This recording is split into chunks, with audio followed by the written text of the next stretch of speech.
YouTube channel राज सारथी पर आपका स्वागत है। राजस्थान लोक सेवा आयोग अपने नवाचारों के लिए जानी जाती है। कहते हैं कि वो कुछ ऐसा करती है कि वो अप्रत्याशित होता है। अभी नए साल पर यानी अभी 9 जनवरी को ही आरपीएससी ने आरएस परीक्षा का सिलेबस जारी कर दिया गया है। ऐसा पहली बार ही हुआ है कि वैकेंसी आने से पहले ही उस परीक्षा का विस्तृत पाठ्यक्रम जारी कर दिया गया है। आरपीसी की साइट पर प्री और मेंस परीक्षा का जो सिलेबस है वो डल चुका है, जिसको आपने देख भी लिया होगा। इसमें कुछ चेंजेस भी है, सिलेबस में भी कुछ चेंजेस आया है और जो मेन परीक्षा है उसके पैटर्न्स में जो क्वेश्चनों का जो पैटर्न था उसमें भी कुछ परिवर्तन किए गए हैं। तो सबसे पहले जो मुझे पिछली 3 भर्तियों का अनुभव है कि हम आरएस की जो प्री परीक्षा को कैसे पास करें। तो विशेष जो नए अभ्यर्थी हैं उनके लिए विशेष कक्षा है। पुराने अभ्यर्थियों को तो पता ही है कि वो किस प्रकार के पैटर्न से आरपीसी सवाल पूछ रही है। और जो आपने देखा होगा कि जो गत परीक्षा 2024 आरएस परीक्षा थी, जो प्री परीक्षा थी, उसमें कट ऑफ बहुत कम चली गई थी और जो 2023 की कट ऑफ थी उसमें कट ऑफ 100 चली गई थी। तो अभी जो परीक्षा का जो पैटर्न बदला है उसमें उसे भी हमें सीखना होगा। कि राजस्थान लोक सेवा आयोग अजमेर राजस्थान राज्य एवं अधीनस्थ सेवाएं संयुक्त प्रतियोगी प्रारंभिक परीक्षा कब होगी, कौन सी है, 2026 की होगी, 2027 की होगी, ये नहीं दिया गया है और इसका पाठ्यक्रम जारी कर दिया गया है। अभी जो इसमें जो पहले की तरह जो अपना प्री परीक्षा होती थी 200 अंक की, 200 अंक की है, 3 घंटे ही हमें मिलेंगे और इसमें बहुविकल्प के 150 प्रश्न पूछे जाएंगे। इसमें 5वां विकल्प भी होगा, जो अभी पिछले टाइम जो आरपीसी ने नवाचार किया है, और गलत उत्तर पर 1.3 अंक भी काटे जाएंगे। यानी जो पिछला पैटर्न था वही पैटर्न रखा गया है। 150 क्वेश्चन आएंगे और 200 अंक के वो प्रश्न होंगे और उसमें 3 घंटे अपने को मिलेंगे।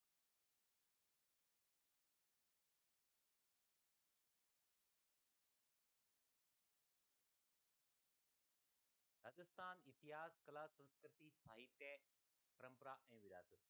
पहली की तरह ये सिलेबस है। जो पहला अपना जो सेगमेंट है वो राजस्थान कला, संस्कृति, इतिहास का है। इसमें कुछ ज्यादा चेंजेस नहीं है। अभी नए अभ्यर्थियों के लिए विशेष ये कक्षा रहेगी। इसमें आपको मैं ये भी बताऊंगा कि किस किस सेगमेंट से क्वेश्चन आरपीएससी निश्चित रूप से पूछेगी। और आप ये तो मान के चलें जो सिलेबस में जो परिवर्तन हुआ है, चाहे वो कौन से भी सेगमेंट में कौन से विषय में परिवर्तन हुआ है, निश्चित रूप से वहां से एक क्वेश्चन निश्चित रूप से एग्जाम में आने वाला है। और जो मैं आपको इम्पोर्टेंट टॉपिक बताऊंगा वो भी आप नोट कर लें। पहला है राजस्थान के प्रागैतिक है सतल पुरा पाषाण काल से लेकर ताम्र पाषाण काल तक और कांस्य युग। इसमें राजस्थान की सभ्यताओं से जो क्वेश्चन है, यानी राजस्थान की जो सभ्यताएं हैं, आप इसे नोट कर लें। एक क्वेश्चन आने की प्रबल संभावना है इसमें, नहीं एक क्वेश्चन इसमें पूछा ही पूछा जाएगा राजस्थान की जितनी भी सभ्यताएं हैं। दूसरा बिंदु है जो राजस्थान के इतिहास के स्रोत, ये इस बार सिलेबस में नया जोड़ा गया है। इसमें पुरातात्विक, अभिलेखीय, साहित्यिक एवं मुद्रा शास्त्रीय स्रोत कौन कौन से हैं राजस्थान के इतिहास को जानने के। तो ये टॉपिक नया जोड़ा गया है, ये बिंदु नया जोड़ा गया है, तो इसका मतलब इसको मान के चले इसमें से एक क्वेश्चन पूछा जाएगा और इसे आपको डीपली इसको पढ़ना है राजस्थान अध्ययन की किताबों से, या फिर जो भी मानक किताबें, जो भी किताब मानक किताबें हैं, वो जो भी अब आपने आरपीसी अध्यक्ष का भी स्टेटमेंट भी देखा गया था कि अब आप मानक पुस्तकों का अध्ययन करें। इसके अलावा इसमें जो भी टॉपिक हैं जो भी है वो एज इट इज है। ये जो टॉपिक हैं पूरे आरएस मेंस के लिए भी इम्पोर्टेंट है, पूरा राजस्थान कला संस्कृति, और प्री के लिए तो इम्पोर्टेंट है ही है। इसके अलावा जो ये बिंदु है 18वीं व 9वीं शताब्दी में राजनीतिक और सामाजिक स्थिति, यानी 18वीं व 18वीं व 20वीं सदी में राजस्थान में कौन कौन से किसान आंदोलन हुए, आदिवासी आंदोलन कौन कौन से हुए, 1857 की क्रांति, प्रजामंडल आंदोलन, राजस्थान की जनजागृति और राजस्थान का एकीकरण, ये भी बड़ा इंपॉर्टेंट सेगमेंट है। एक या दो क्वेश्चन इससे जरूर पूछे जाते हैं। इसके अलावा राजस्थान की कला संस्कृति एज इट इज वही है जो पहले वाले सिलेबस में थी, इसमें कोई ज्यादा परिवर्तन न के बराबर इसमें परिवर्तन किया गया है।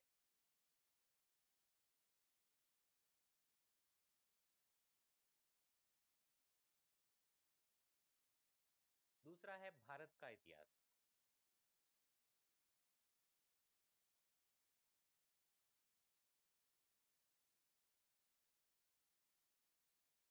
भारत के इतिहास में प्राचीन, मध्यकाल और आधुनिक इतिहास से सवाल आते हैं। ये इतिहास ऐसा टॉपिक है जिसमें हमें मैक्सिमम इनपुट देना पड़ता है, लेकिन आउटकम इसमें बहुत कम आता है। आपको पता ही है कि इतिहास बड़ा विस्तृत विषय भी है, तो इसमें अपने इम्पोर्टेंट इम्पोर्टेंट बिंदु निकालते हैं। इसके अलावा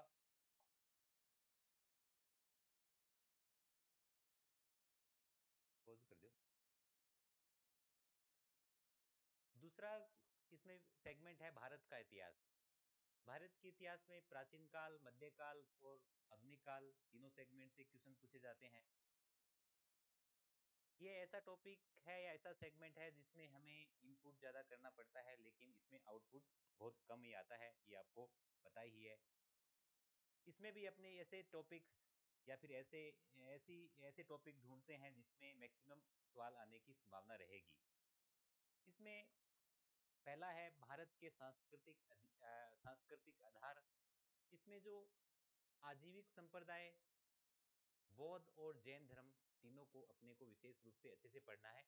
ये जो टॉपिक है, ये तीनों बिंदु हैं जो इसमें जो आरएस की जो मुख्य परीक्षा है उसमें भी ये बिंदु है, तो इसको अपने को विस्तृत से पढ़ना है। इसमें एक सवाल आने की प्रबल संभावना रहेगी। बाकी जो दूसरा प्रमुख राजवंशों की उपलब्धियां, कुषाण, सातवाहन, गुप्त, चालुक्य, पल्लव और चोल, ये एज इट इज वही है। इसमें वो अपने जो पहले वाला जो सिलेबस है 2023 और 24 का, उसमें कोई परिवर्तन नहीं किया गया। प्राचीन भारत में कला, स्थापत्य कला, वैज्ञानिक विकास। अब की बार जैसे वैज्ञानिक विकास सिलेबस में कम परिवर्तन किया गया है, लेकिन सिलेबस को बहुत खोल दिया गया है, यानी आपके लिए अब बहुत आसान होने वाला है, क्योंकि इसमें बिंदु सारे खोल दिए गए हैं ताकि आपको पढ़ने में कोई दिक्कत नहीं हो। अगला है भारतीय ज्ञान एवं मूल्य व्यवस्था, जिसमें वर्णाश्रम, पुरुषार्थ, संस्कार, दर्शन और शिक्षा व्यवस्था के बारे में है। ये नया जोड़ा गया है, और जो इस सिलेबस में नया जोड़ा गया है तो आप उसमें उसको मान के चलें, इसमें एक क्वेश्चन आएगा।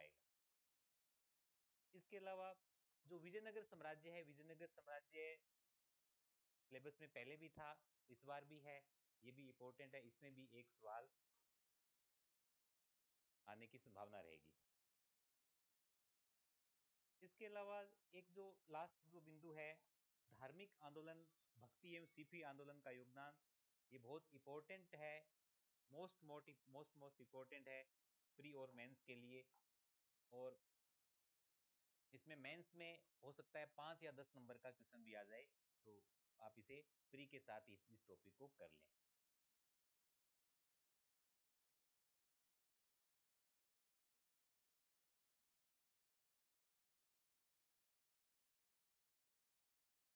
मॉडर्न इंडिया, आधुनिक भारत का इतिहास।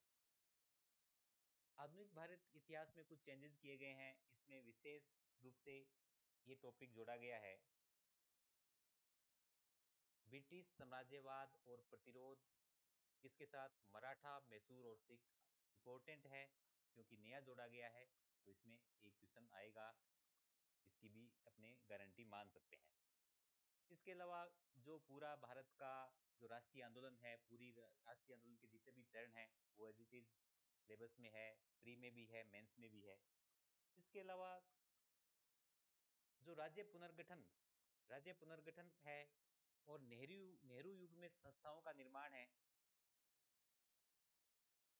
ये भी इम्पोर्टेंट रहेगा, इसमें भी एक क्वेश्चन संभावना रहेगी आने की। यानी आपको मैं साथ साथ जो क्या चेंजेस हुए हैं उसके बारे में बता रहा हूँ, और चेंजेस में क्या इंपॉर्टेंट हो सकता है वो भी आपको बता रहा हूँ। इसके अलावा क्या इंपॉर्टेंट क्वेश्चन हो सकते हैं, इंपॉर्टेंट टॉपिक कौन कौन से हैं वो भी आपको बता रहा हूँ, आप इसको नोट डाउन कर लीजिए।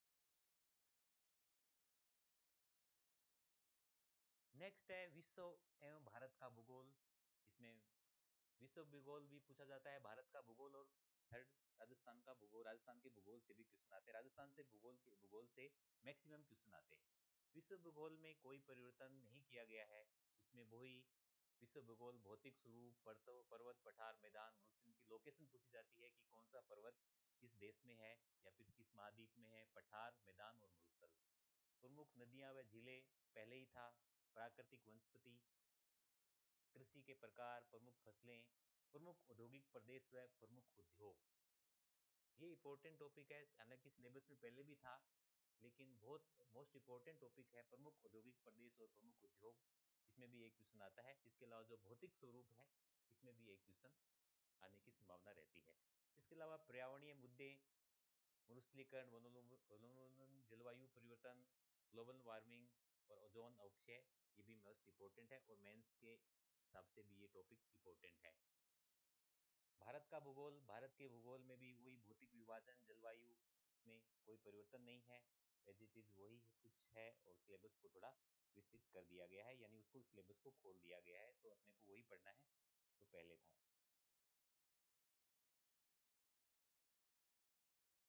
भारत का राजस्थान का भूगोल, राजस्थान का भूगोल मैक्सिमम, यानी जो भूगोल का जो अपना सेगमेंट है, इसमें उसमें मैक्सिमम क्वेश्चन राजस्थान के भूगोल से आएंगे। मेंस के हिसाब से भी इम्पोर्टेंट है ये राजस्थान का भूगोल। राजस्थान का भूगोल में क्या चेंजेस है, पहले इसमें अपने भौतिक विभाजन से स्टार्ट करते थे, भौतिक विभाजन। इस बार इन्होंने क्या किया गया कि जैसे ही राजस्थान में अभी जो जिले बनाए हैं, नए जिले बनाए हैं, 41 जिले हो चुके हैं, तो इस बार इन्होंने अवस्थिति और विस्तार, यानी इसका विस्तार क्या है, इसकी स्थिति क्या है, वो भी इस बार सिलेबस में डाला गया है। नदियां व झीलें, जलवायु की विशेषताएं, मृदा, कृषि, जो जो भी अपना ट्रेडिशनल जनसंख्या है, जो भी अपना ज्योग्राफी है, वो पहले एज इट इज जो पिछले बार सिलेबस में थी वही है, और मैक्सिमम क्वेश्चन इससे आएंगे। इसमें अपने को राजस्थान इको सर्वे से, राजस्थान आर्थिक समीक्षा और बजट से इसे रिलेट करते हुए हमें पढ़ना चाहिए।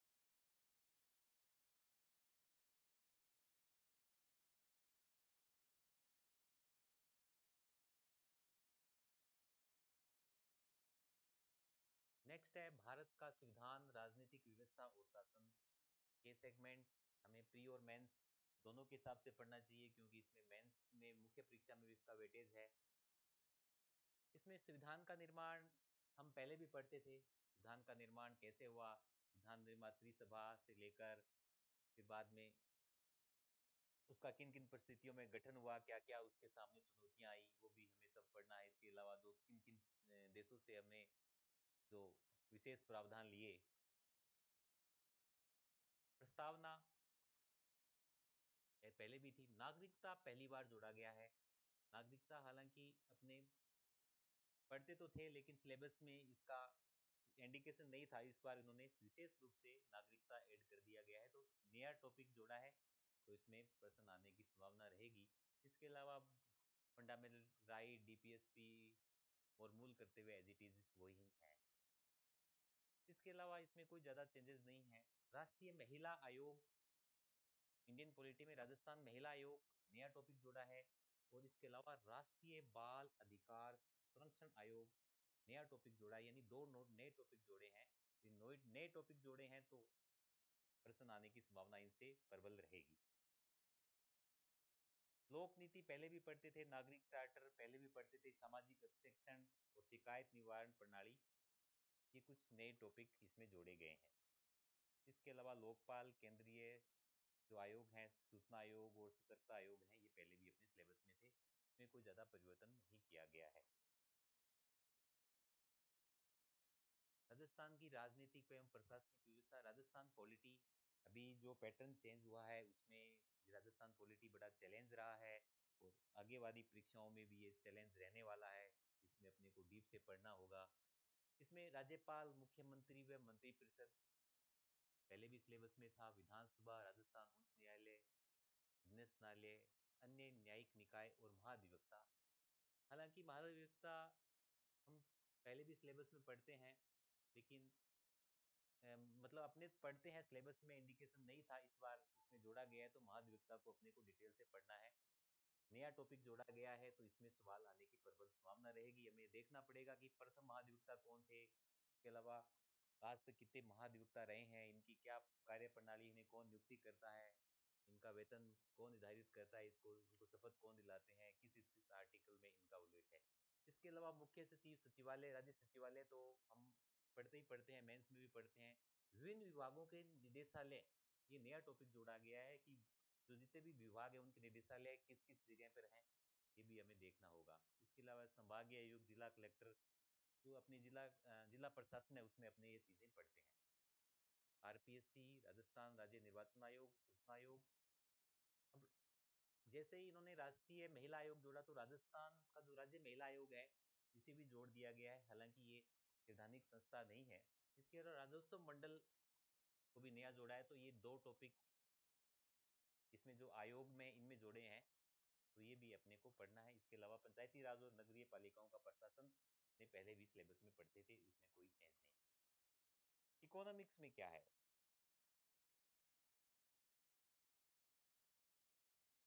इंडियन इको भी पढ़ना है, अपने भारतीय अर्थव्यवस्था अर्थव्यवस्था भी पढ़ना है। इसके अलावा राजस्थान की आर्थिक या राजस्थान की अर्थव्यवस्था भी अपने सिलेबस में दी गई है। आर्थिक अवधारणाएं व भारतीय अर्थव्यवस्था, ये सिलेबस में कोई चेंज नहीं है, हालांकि सिलेबस को थोड़ा डिफाइन कर दिया गया है, लेकिन इसमें अपने को एक तो पढ़ना होता है कि बजट,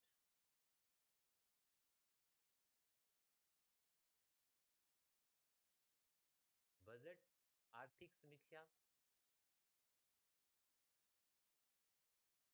इसके अलावा एक भारत सरकार की साइट है पीआईबी, पीआईबी देखा गया है पिछले जो प्रश्न पत्र है उसमें पीआईबी से डायरेक्ट सवाल उठाए गए थे, यानी पीआईबी भारत सरकार का एक अधिकृत चैनल है, अधिकृत साइट है, उसमें जो डाटा होते हैं वो ऑथेंटिक होते हैं। हमें इसमें बजट भी पढ़ना होगा, इसके अलावा आर्थिक समीक्षा को इन टॉपिकों से अटैच करते हुए पढ़ना होगा। इसके अलावा जो पीआईबी की साइट है उसको साइट को अध्ययन करना होगा। इसके अलावा कुछ चैनल भी हैं, जैसे डीडी किसान चैनल है, उस पर भी कुछ, एक संसद टीवी है, संसद टीवी पर भी कुछ डिबेट आती है, संसद टीवी।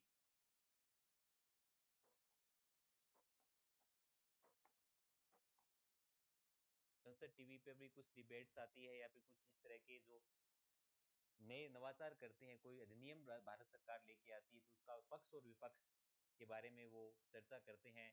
और अभी जब अपने आरएस का मेंस का सिलेबस देखेंगे नेक्स्ट क्लास में, उसमें आपको पता भी चल जाएगा कि किस तरह के एनालिटिक सवाल, एनालिटिक सिलेबस डाल दिया गया है हमें। अब वैसे अब रट्टाफिकेशन से काम नहीं चलने वाला है, एनालिटिक अप्रोच से ही हम राजस्थान प्रशासनिक सेवा की में चयन हो पाएंगे। राजस्थान की अर्थव्यवस्था में भी वही बातें हैं, राजस्थान की जो आर्थिक अर्थव्यवस्था में भी हमें बजट पढ़ना है, बजट पढ़ना है, हालांकि अभी जो बजट नया आएगा 2026-27। इसके अलावा आर्थिक समीक्षा, आर्थिक समीक्षा पढ़नी है। और मैंने आपको बताया था कि जो डिपार्टमेंट्स हैं, डिपार्टमेंट्स की साइट पे भी अपने को जाना पड़ेगा, साइट्स के जो डाटा हैं उनको भी लाना होगा, साइट्स से अपने अध्ययन करना पड़ेगा, क्योंकि डीप से क्वेश्चन आ रही हैं, डीप से क्वेश्चन आ रहे हैं। इसमें भी कुछ चेंजेस नहीं किए गए हैं, राजस्थान की आर्थिक समीक्षा के ही टॉपिक हैं इसमें, और बजट के प्रावधान है इसमें, विशेष रूप से इंडिकेशन दिया गया है कि राज्य बजट भी हमें पढ़कर आना है।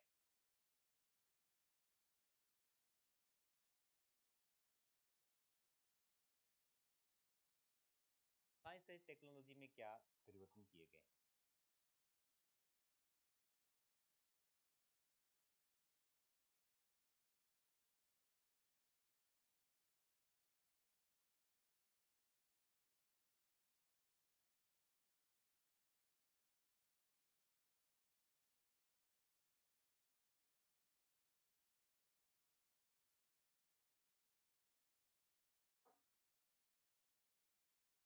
विज्ञान एवं प्रौद्योगिकी। विज्ञान दैनिक जीवन में विज्ञान के मूलभूत तत्व। कम सवाल आने की संभावना है, एक सवाल आएगा, टॉपिक बड़ा, मतलब बहुत विस्तृत टॉपिक। कंप्यूटर सूचना एवं संचार प्रौद्योगिकी। कंप्यूटर वाला जो सेगमेंट है, कंप्यूटर वाला जो सेगमेंट है उसमें से एक क्वेश्चन आने की संभावना बिल्कुल रहेगी। और विज्ञान व प्रौद्योगिकी ऐसा टॉपिक है जिसमें मैक्सिमम क्वेश्चन यानी 15 से क्वेश्चन आने की इसमें संभावना रहती रहती है। इसके अलावा रक्षा एवं अंतरिक्ष प्रौद्योगिकी, भारत के संदर्भ में पढ़ना है। रक्षा व अंतरिक्ष प्रौद्योगिकी का हमें इतिहास भी पढ़ना है। इसके अलावा जो करंट इसमें है, जो करंट इसमें डाला गया है, यानी करंट्स में, यानी एक साल में या 2 साल में डीआरडीओ या फिर इसरो ने क्या नवाचार किए हैं वो भी हमें पढ़ने हैं, तो ये इंपॉर्टेंट टॉपिक रहेगा। इसके अलावा जो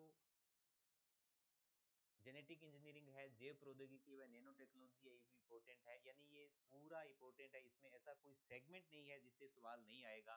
आप जब भी अपना आरएस की जो नेक्स्ट परीक्षा होगी, नेक्स्ट परीक्षा कब होगी, मुझे तो ये लगता है कि आरएस भर्ती का विज्ञापन जल्दी आने वाला है और संभवतः मई या जून में इसका प्री एग्जाम हो जाएगा। यानी राजस्थान का जो विज्ञान एवं प्रौद्योगिकी वाला सेगमेंट है, ये बड़ा इंपॉर्टेंट टॉपिक है और इसमें हर एक ऐसा टॉपिक है जिसमें सवाल इस रूप से आएगा।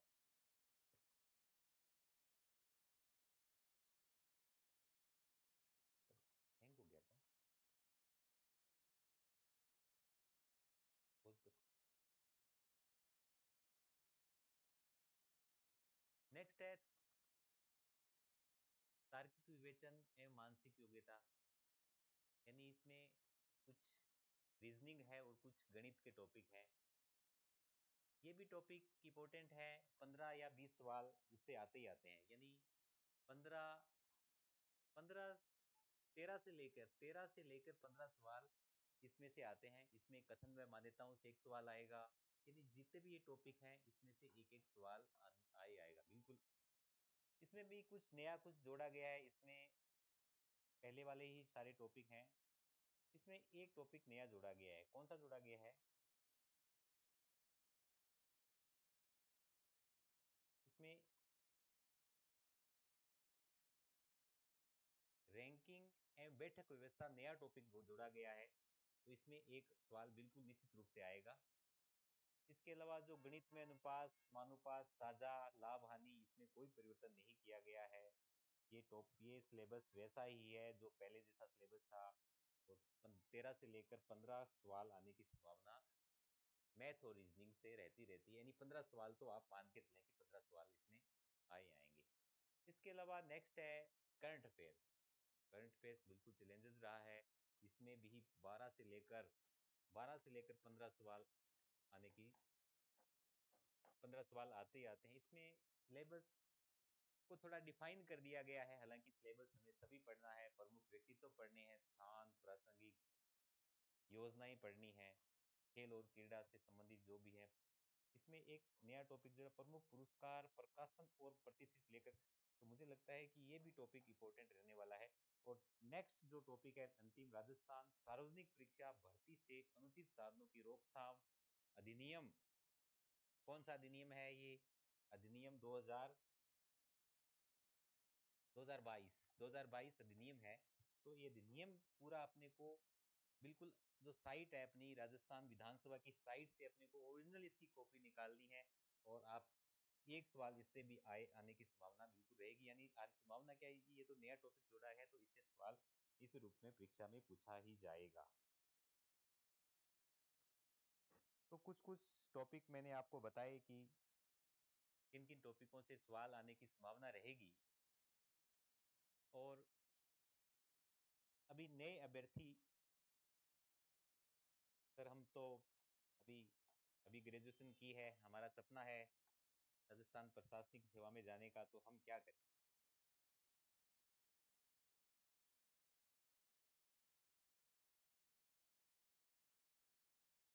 सबसे पहले तो आप इस सिलेबस को आरपीसी की साइट से डाउनलोड कर लें।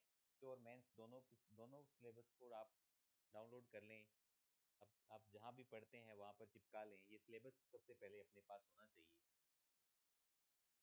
इसके अलावा जो पहले के जो प्रश्न पत्र हैं, यानी 2018, 21, 23-24 के जो भी प्री परीक्षा के और मेंस परीक्षा के प्रश्न पत्र हैं वो भी आप डाउनलोड कर लें। उसको उससे आपकी एक समझ होने वाली है कि किस तरह के क्वेश्चन प्रश्न पत्र किस किस तरह के क्वेश्चन प्रश्न पत्र में आएंगे। मेरा यूट्यूब चैनल राज सारथी पर मैं राजस्थान पॉलिटी पढ़ाऊंगा और राजस्थान पॉलिटी को अपने अब नए अंदाज में पढ़ रहे हैं। उसकी साइट से, उसकी राजस्थान विधानसभा या राजस्थान पॉलिटी के जो भी सेगमेंट है उनकी साइट से हम पढ़ रहे हैं, क्योंकि अभी ट्रेंड ही यही है कि हमें बड़ी डीपली उन बिंदुओं की अपनी समझ होनी चाहिए, क्योंकि एनालिटिक सवाल आ रहे हैं। लास्ट ईयर की आप कट ऑफ दे चुके हो, सीधी 100 कट ऑफ से 72 कट ऑफ आना, कितना इसमें चेंजेस आया है। हमारे अध्ययन के स्रोत बढ़ चुके हैं, सोशल मीडिया का इतना प्रभाव है, टीचिंग इंस्टीट्यूट्स इतने हो गए हैं, ऑनलाइन स्टडीज़ की भरमार है, लेकिन फिर भी हम उस जो न्यू उन सवालों को तक अपनी पहुंच नहीं बनाए हुए हैं, तो बड़ा चैलेंजेस रहेगा। और अभी जो आरपीएससी अध्यक्ष ने अभी एक स्टेटमेंट भी डाला था कि हमें अपने मूल कंटेंट्स का अध्ययन करना होगा, मूल कंटेंट्स का अध्ययन करके ही हम इन परीक्षाओं में सफल हो सकेंगे। तो अभी हमने प्री परीक्षा का जो राजस्थान प्रशासनिक सेवा का जो भी सिलेबस डाला है उसका हमने एक एनालिटिक रूप से अध्ययन उसका विश्लेषण किया। पूरा सिलेबस यहाँ बात करने पढ़कर कोई मतलब नहीं था, मैंने आपको इम्पोर्टेंट टॉपिक बताए हैं, आप उसे नोट डाउन कर लिया होगा। नेक्स्ट क्लास में हम जो मुख्य परीक्षा है उसका भी, उसमें भी बहुत चेंजेस किया गया है, उसमें पैटर्न भी बदला गया है, उसका भी हम विश्लेषण करेंगे।